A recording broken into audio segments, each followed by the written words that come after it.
Have you ever trusted someone so much that you never imagined they could hurt you? I did, and that's exactly why what happened to me felt like the worst betrayal of my life. My name is Emma, and for years, I believed I had everything I ever wanted. A loving fiancé, a successful career, and a best friend who felt more like a sister than a friend. At least, that's what I thought. Looking back now, I realize the signs were always there. I just refused to see them. The story began 3 years before everything fell apart. I met Daniel at a charity event organized by my company. Unlike most people there, he wasn't trying to impress anyone. He was funny, kind, and incredibly easy to talk to. We spent the entire evening together. By the end of the night, he asked for my number. I said yes without hesitation. Our relationship moved naturally. No games, no drama, no confusion. Within a year, we were living together. A year after that, he proposed. It was simple, just the two of us at our favorite restaurant. When he got down on one knee, I cried before he even finished asking. I felt like the luckiest woman in the world. And of course, the first person I called was my best friend, Sophie. Sophie and I had known each other since college. We survived exams together, bad relationships, financial struggles, family problems, everything. She knew all my secrets. And I knew hers. At least I thought I did. When I told her about the engagement, she screamed so loudly through the phone that I had to pull it away from my ear. "Oh my God, finally," she shouted. She seemed genuinely happy. She offered to help plan the wedding. She volunteered to be my maid of honor. She even helped me choose my wedding dress. At the time, her support meant everything to me. I had no idea she was getting closer to Daniel too. At first, it seemed harmless. After all, they were going to be family. Naturally, they spent time together during wedding planning. Group chats, phone calls, shopping trips, venue visits. I never questioned any of it. Why would I? These were the two people I trusted most. One evening, about 4 months before the wedding, I came home early from work. Daniel and Sophie were sitting in the living room laughing. The moment I walked in, they stopped talking. For a split second, the atmosphere felt strange. But then Sophie smiled. "You're home early." Daniel stood up and kissed me. The weird feeling disappeared almost immediately. Or maybe I forced it to disappear. Because I didn't want to think badly about people I loved. The next few weeks were busy. Wedding preparations took over my life. Every day felt like a countdown toward the happiest day I'd ever experience. But little things kept happening. Small moments, tiny details, things that didn't seem important at the time. Daniel suddenly became protective of his phone. Sophie started canceling plans with me. When I called her, she often seemed distracted. Sometimes she wouldn't answer at all. I blamed stress. Everyone was busy. Everyone had their own lives. That explanation felt easier than facing the truth. Then came the engagement party. The night that should have been one of my happiest memories. Instead, it became the first crack in the illusion. The party was beautiful. Friends and family filled the room. Music played. People laughed. Everyone congratulated us. At one point, I stepped outside for some fresh air. When I came back inside, I saw something that made my stomach tighten. Daniel and Sophie were standing alone near the bar. They were talking closely. Too closely, and when Sophie laughed, she touched his arm. Not casually, not like a friend, something about it felt different. The look they shared lasted only a second. But it was enough. The uncomfortable feeling returned, this time stronger. I walked toward them. Both immediately stepped apart. Again, that strange reaction, that brief flash of guilt on their faces. Or maybe I imagined it. That's what I kept telling myself. I spent the rest of the evening trying to ignore the thought. But once suspicion enters your mind, it's difficult to remove. Days later, I brought it up to Sophie. Not directly, just casually. I mentioned how close she and Daniel seemed lately. She laughed immediately. "Emma, are you serious?" I felt embarrassed. "Of course not. Forget I said anything." She hugged me. "You're stressed because of the wedding." And somehow she made me feel guilty for even questioning her. The conversation ended there, but my doubts didn't. A few weeks later, I noticed something even stranger. Sophie suddenly became interested in details about my relationship. Very specific details. Had Daniel and I argued recently? How often did we spend time together? Were we happy? Did I ever worry about commitment? The questions felt odd, but again, I ignored the warning signs. One night, I woke up around 2 in the morning. Daniel wasn't in bed. I walked into the kitchen. The lights were off, but I could hear his voice. He was speaking quietly on the phone. When he noticed me standing there, he ended the call immediately. "Who was that?" I asked. He hesitated. "Just work. At 2 in the morning." The answer didn't make sense. Yet somehow I accepted it. Because love has a dangerous habit. It makes excuses for people. Even when the truth is standing right in front of you. As the wedding day approached, my anxiety grew. I couldn't explain why. Everything looked perfect on the surface. The venue was booked. The invitations were sent. The dress was ready. My future seemed secure. Yet deep inside, something felt wrong. A voice kept whispering that I was missing something important. I wish I had listened.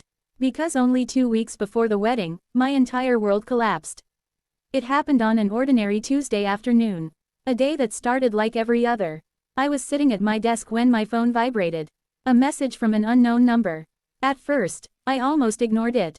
Then I opened it, and what I saw changed everything. The message contained 3 photographs. Photographs of Daniel and Sophie. Together, alone, looking far more than friends. My hands started shaking. My heart pounded so hard I could barely breathe. I stared at the screen, hoping it wasn't real, praying there was some explanation. But deep down, I already knew. The truth I had been avoiding for months was finally staring directly at me. And it was about to destroy everything.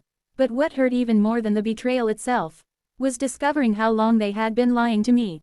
And when I uncovered the full truth, I realized this wasn't just a secret relationship. It was something much worse. Something that would change all 3 of our lives forever. Stared at the photographs for what felt like hours. In reality, only a few minutes had passed.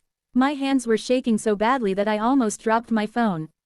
The first photo showed Daniel and Sophie sitting together at a restaurant. Not unusual, friends met for lunch all the time. But the second photo was different. Daniel was holding Sophie's hand across the table. And the third photo completely destroyed any remaining doubt. They were embracing outside a hotel. Not like friends. Not like family. Like 2 people deeply involved with each other. My chest felt tight. The office around me suddenly became blurry. People were talking. Phones were ringing. Computers were humming. Yet I couldn't hear any of it. The only thing I could see was those photographs. The message had no name attached. Only a short sentence. "You deserve to know the truth." That was it. Nothing else. No explanation. No clue about who sent it. I immediately called Daniel. No answer. I called again. Still nothing. Then I called Sophie. The phone rang several times before she picked up. "Hey," she said cheerfully. The sound of her voice made my stomach turn. "Sophie," I said quietly. "What's wrong?" I took a deep breath. "Where are you right now?" There was a pause. A tiny pause, but long enough for me to notice. "At home." My heart sank. Because I already knew she was lying. One of the photos had been taken only an hour earlier. I could see the timestamp. I ended the call without saying anything else. Then I left work immediately. The entire drive home felt endless. Questions kept racing through my mind. How long had this been happening? When did it start? Why would they do this to me? The closer I got home, the worse I felt. Part of me hoped there was still some explanation.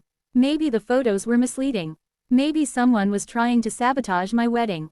Maybe, but deep down, I knew better. When I walked into our apartment, Daniel wasn't there. His car was gone. I called again. No answer. The silence felt louder than any confession. For the next several hours, I sat alone in the living room. Waiting, thinking, remembering. Suddenly every strange moment from the past few months started making sense. The secret phone calls, the late-night messages, the awkward silences, the way they looked at each other. The pieces were finally fitting together. And the picture they created was devastating. Around 8 o'clock, Daniel finally came home. The moment he stepped through the door, he knew something was wrong. His face changed instantly. "Emma," I stood up slowly. Without saying a word, I held out my phone. He looked at the screen. Then his face turned pale. The silence that followed felt endless. I kept waiting for him to deny it. To tell me it was fake. To explain. Instead, he lowered his head. That single reaction told me everything. Tears filled my eyes. "How long?" His jaw tightened. "Emma, how long?" I repeated, this time louder. His voice barely rose above a whisper. 6 months. 6 months. Half a year. Half a year of lies. Half a year of pretending. Half a year of watching me plan a wedding that he already knew would never happen. I felt like the floor had disappeared beneath me. 6 months? I asked. He nodded. I laughed. Not because anything was funny. Sometimes pain becomes so overwhelming that laughter is the only thing your body can produce. I trusted both of you. I know. You let me choose wedding decorations while you were secretly seeing my best friend. I know. You let me ask Sophie to be my maid of honor. His eyes filled with guilt. But it was too late. Far too late. Then came the question I was terrified to ask. Do you love her? The room became silent again. And silence can be more painful than words. Because I already knew the answer before he spoke. Yes. One word. One simple word. Yet it shattered everything. Years of memories. Years of trust. Years of dreams. Gone. Just like that. I wanted to scream. I wanted to cry. I wanted answers. But more than anything, I wanted to understand why. What did I do wrong? The moment those words left my mouth, I hated them. Because betrayal isn't always caused by the person being betrayed. Sometimes selfish people simply make selfish choices. Daniel looked away. This isn't your fault. His answer didn't help. Nothing could help. Not anymore. I left the apartment that night. I couldn't stay there. Every room felt contaminated by lies. I checked into a small hotel across town. And for the first time in years, I cried myself to sleep. The following morning was even worse. Because reality had finally arrived. The wedding was over. My relationship was over. And my best friend was gone. Or so I thought. 2 days later, Sophie showed up at my hotel. The audacity shocked me. When I opened the door and saw her standing there, I nearly closed it immediately. But something stopped me. Maybe I needed answers. Maybe I needed closure. Maybe I simply wanted to hear her explain herself. The moment she walked inside, tears appeared in her eyes. I'm sorry. I stared at her. Those words felt meaningless. You should be. She lowered her head. It wasn't supposed to happen. I almost laughed. That's what people always say when they get caught. Not when they start. Not during. Not while they're making choices. Only after they're exposed. When did it start? She hesitated. Then answered quietly. About 7 months ago. 7 months. Even longer than Daniel admitted. Another lie uncovered. The anger inside me grew stronger. You were helping me plan my wedding. Tears rolled down her face. I know. You helped me choose my dress. I know. You stood beside me while secretly stealing my future.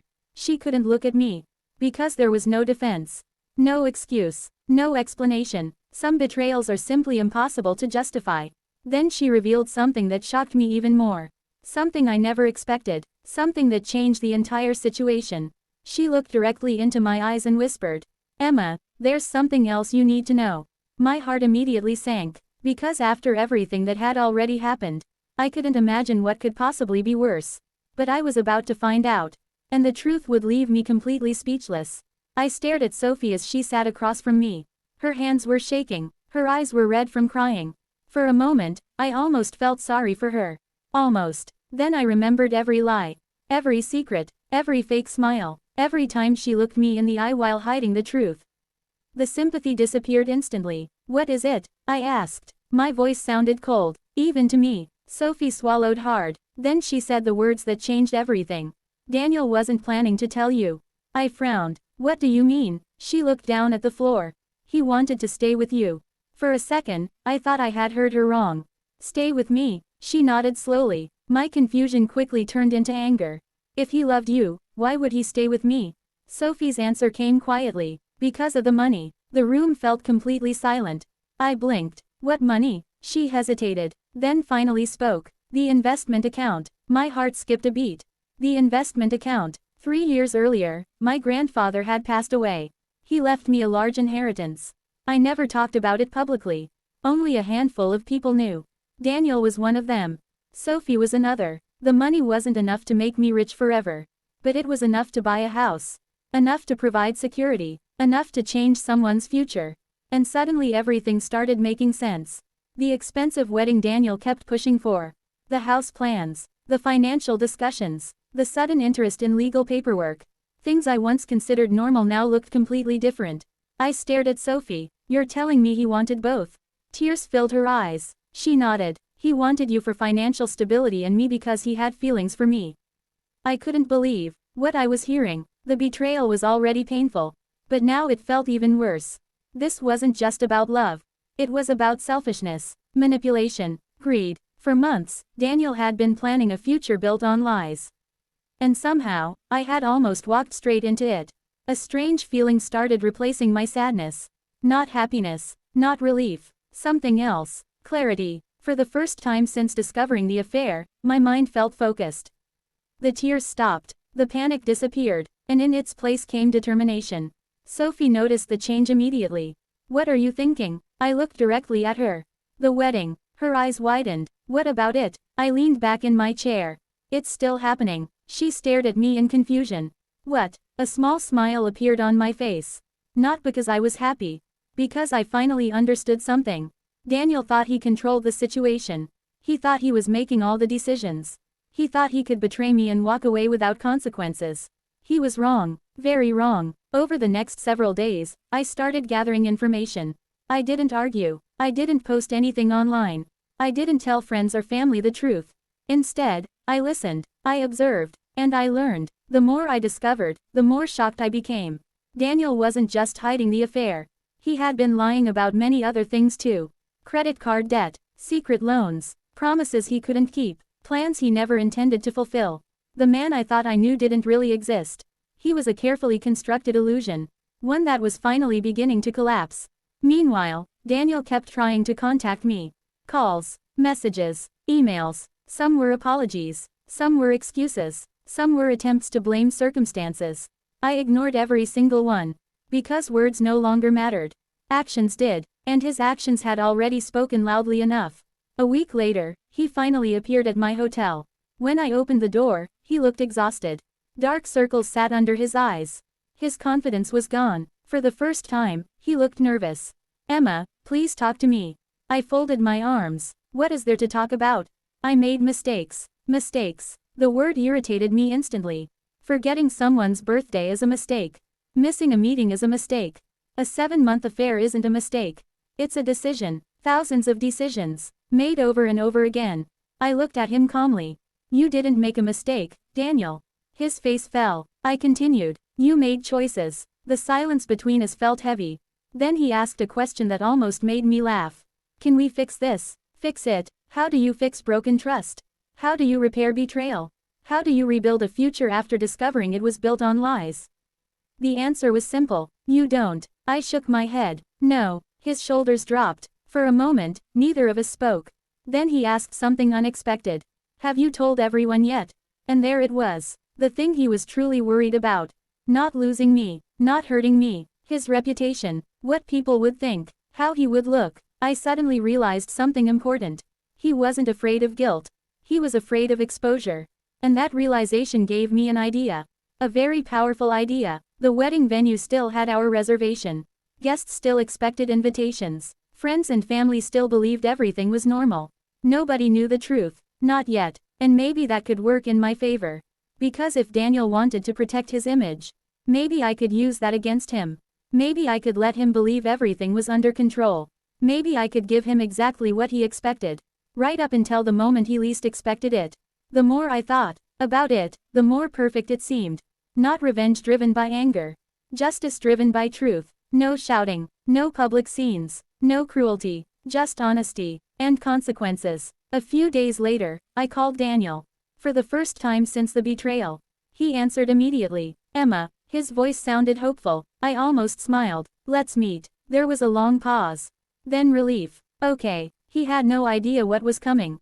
None at all. And as I ended the call, I realized something important. For weeks, I had felt powerless. Like my life had been stolen from me. Like I was the victim in someone else's story. But that was over, because now I was taking control. And when the truth finally came out, neither Daniel nor Sophie would be prepared for what happened next. The biggest surprise of all wasn't that they betrayed me. It was that they believed they could do it without consequences. And soon, they were about to learn just how wrong they were. The meeting with Daniel was scheduled for Friday afternoon. 3 days before what was supposed to be our wedding. I chose a quiet coffee shop across town. The kind of place where nobody paid attention to anyone else. When I arrived, Daniel was already there. The moment he saw me, he stood up. For a second, I almost remembered the man I had fallen in love with. The man who made me laugh. The man who promised to spend forever with me. But that man didn't exist anymore. Maybe he never had. I sat down across from him. Neither of us spoke immediately. Daniel looked nervous. I stayed calm. That difference alone gave me the advantage. Finally, he broke the silence. You look good. I ignored the comment. We need to talk about the wedding. His eyes widened slightly. The wedding? I nodded. I'm not canceling it. The look on his face was priceless. Confusion, relief, shock, hope, all at the same time. For a moment, he looked like someone who had just escaped a disaster. What do you mean? I leaned forward. Everyone is expecting it. He stared at me. You still want to go through with it? I carefully hid my emotions. I think we should finish what we started. His shoulders relaxed. Exactly as I expected. Because Daniel thought he was winning. He thought I was forgiving him. He thought I was weak. And that misunderstanding was about to become his biggest mistake. For the next few days, I played my role perfectly. I answered messages. I discussed wedding details. I smiled when necessary. And slowly, Daniel became comfortable again. Too comfortable. Meanwhile, I was working quietly behind the scenes. Calling vendors. Speaking to family members. Making arrangements. Most importantly, gathering evidence. Every text message. Every photograph. Every confession. Every lie. I organized everything carefully. Not out of revenge. Out of truth. If the story was going to be told, it would be told accurately. No exaggerations. No manipulation. Just facts. The wedding morning arrived faster than I expected. Sunlight filled the hotel room as I stood in front of a mirror. My wedding dress hung nearby. The same dress Sophie had helped me choose. The irony wasn't lost on me. A few months earlier, this morning would have been the happiest day of my life. Now it felt completely different. Yet strangely, I wasn't sad anymore. I wasn't angry either. I felt peaceful, because I knew something important. By the end of the day, the lies would be over. My phone buzzed. A message from my mother. Can't wait to see you walk down the aisle. My heart tightened slightly. My family still knew nothing. Neither did most of our friends. That would change soon. Very soon. Hours later, guests began arriving at the venue.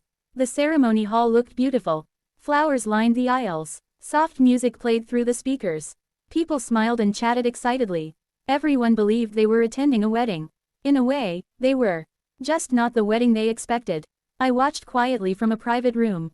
Then someone knocked. It was Sophie. The moment she entered, I could see how uncomfortable she was. She looked nervous, guilty, afraid. Good, because for months, I had carried those feelings alone. Now she was finally experiencing them too. Emma, she said softly. I looked at her. Neither of us spoke for several seconds. Then she surprised me. I'm sorry. Again, the same words, repeated countless times, yet they still felt empty. Because true regret usually comes before exposure. Not after. I smiled politely. Thank you. The simplicity of my response seemed to confuse her. Perhaps she expected anger. Perhaps she expected tears. Instead, she got calmness. And calmness can be far more frightening. She left a few minutes later. Still unaware of what was coming. Then came Daniel. He looked handsome in his suit. Confident. Optimistic. The image of a man about to start a new chapter of his life. If only he knew. Ready? He asked. I looked directly into his eyes. And for the first time, I saw him clearly. Not the version I created in my head. The real version. The selfish version. The dishonest version. The version that existed all along. And suddenly, I felt nothing. No love. No hatred. Nothing. Only acceptance. I nodded. I'm ready. A few minutes later, the music started. Guests turned toward the entrance. Family members smiled. Phones rose into the air to capture memories. Daniel stood waiting at the altar. Exactly where he wanted to be. Exactly where he believed he belonged. The doors opened. Everyone looked toward me. I began walking slowly down the aisle. Step by step. The room was silent, beautiful, peaceful, and completely unaware that everything was about to change. I reached the front. Daniel smiled. The guests smiled. The officiant smiled. Then the ceremony began. Several minutes passed normally. Welcome speeches. Opening remarks. Traditional words. Everything exactly as expected. Until the officiant reached the part where we would exchange personal vows. Daniel went first. His speech was emotional, carefully written, filled with promises. Promises about honesty, trust, commitment, loyalty. The irony was almost unbearable. Many guests wiped away tears. Others smiled warmly. When he finished, applause filled the room. Then it was my turn. I stepped forward, took a deep breath, and unfolded a piece of paper. The room became quiet. Everyone waited. Nobody knew this wasn't a vow. It was the truth, and in a few seconds, every secret would finally come into the light. I looked at Daniel, then at Sophie, then at every guest sitting before me. And I began to speak. The first sentence alone caused several confused expressions. The second sentence created whispers. By the third sentence, the entire room was frozen. Because they were finally hearing the truth. And Daniel's face was slowly turning pale. The moment he realized what was happening, it was already too late to stop it. The room was completely silent. Dozens of eyes stared at me. Nobody understood what was happening. Not yet. I held the paper in my hands and looked directly at Daniel. His smile had already disappeared. Confusion was written all over his face. Most people here believe this is the happiest day of my life, I began. A few guests nodded, others smiled politely. Then I continued, but before I make any promises today, I think everyone deserves to know the truth. Whispers started moving through the crowd. I could feel the tension growing. Daniel shifted uncomfortably beside me.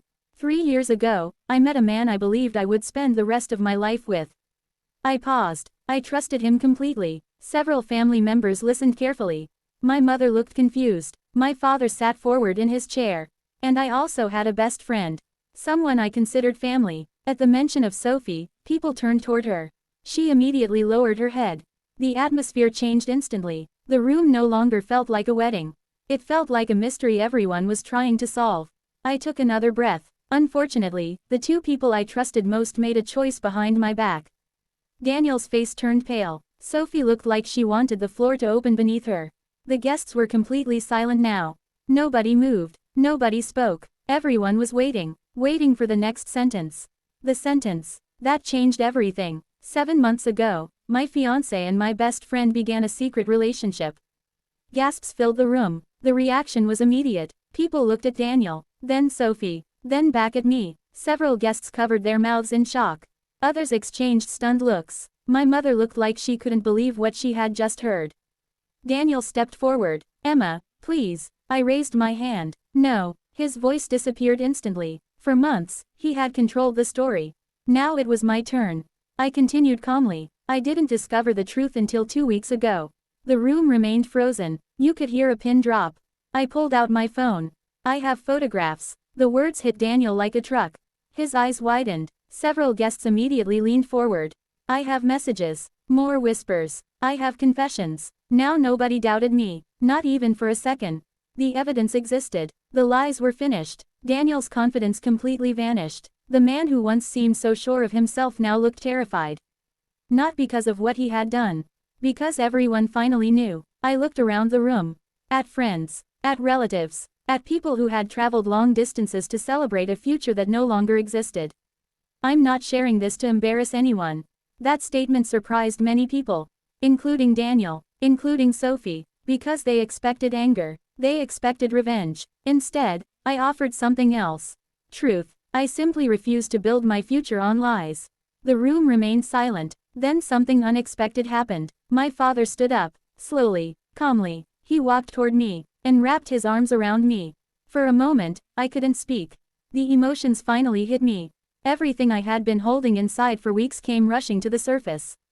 The pain, the betrayal, the disappointment. My father whispered something only I could hear. I'm proud of you. Those 4 words nearly broke me.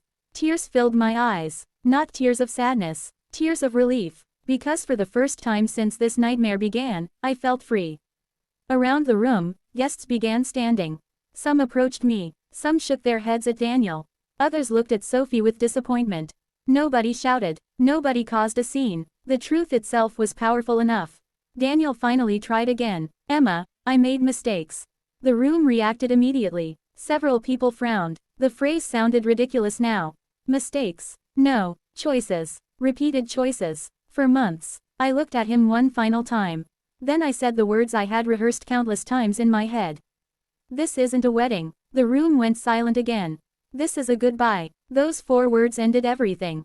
The relationship, the engagement, the future we had planned together. Gone. Just like that. The officiant quietly stepped aside. The ceremony was over. Guests slowly began leaving their seats. Many came to comfort me. Others avoided Daniel completely. The consequences he feared most had finally arrived. Not because I attacked him. Not because I insulted him. Because his own actions had become impossible to hide. As for Sophie, she sat alone, completely alone. The woman who had once been surrounded by friends now couldn't even meet anyone's eyes. The silence around her spoke louder than any argument. And as I watched everything unfold, I realized something important. The greatest revenge wasn't humiliation. It wasn't anger. It wasn't destruction. The greatest revenge was refusing to let their betrayal destroy me. Because while they were losing everything, I was finally getting my life back. But the story wasn't over yet. Because in the weeks that followed, both Daniel and Sophie would face consequences they never expected. And one final twist would leave everyone speechless. People often think the hardest part of betrayal is discovering the truth. It's not. The hardest part is rebuilding your life afterward. The days following the cancelled wedding felt strange. For months, my future had followed a clear path. Marriage, a home, a family, plans stretching years into the future. Then suddenly, all of it disappeared. The silence left behind felt overwhelming. Every morning, I woke up and remembered what happened. For a few seconds, everything felt normal. Then reality returned. Daniel was gone, Sophie was gone, and the life I thought I was going to live no longer existed. At first, that realization hurt a lot, but something unexpected happened. With each passing day, the pain became lighter. Not because I forgot, because I finally accepted the truth. I stopped asking myself why. I stopped wondering what I could have done differently. I stopped blaming myself, because their choices belonged to them, not me. One afternoon, about 3 weeks after the wedding disaster, I received a message from Daniel. I almost deleted it immediately. Almost. But curiosity got the better of me. The message was short. Can we talk one last time? I stared at the screen for several minutes. Part of me wanted to ignore him forever. Another part wanted closure. Eventually, I agreed. We met at a quiet park. The same park where he had proposed years earlier. The irony wasn't lost on either of us. When Daniel arrived, he looked completely different. The confident man I once knew seemed gone. He looked tired, older somehow, as if the consequences of his decisions had finally caught up with him. We sat on opposite ends of a bench. Neither of us spoke immediately. Then he broke the silence. Sophie left. I looked at him. For a moment, I wasn't sure I heard correctly. What? He laughed bitterly. Not a happy laugh. The kind people make when they realize they've destroyed something valuable. We tried to make it work. His eyes stayed fixed on the ground. But once everything was out in the open, things changed. I wasn't surprised. Affairs often survive in secrecy. Reality is much harder. According to Daniel, the relationship that seemed worth risking everything for lasted less than 2 months after the wedding. Arguments started. Trust disappeared. Resentment grew. Eventually, Sophie walked away. The relationship built on betrayal collapsed under its own weight. I listened quietly, not because I cared about their romance. Because it confirmed something important. The fantasy had ended. Reality had arrived. And reality wasn't nearly as exciting. Daniel looked at me. I'm sorry. There were tears in his eyes this time. Real ones. Not the carefully timed apologies from before.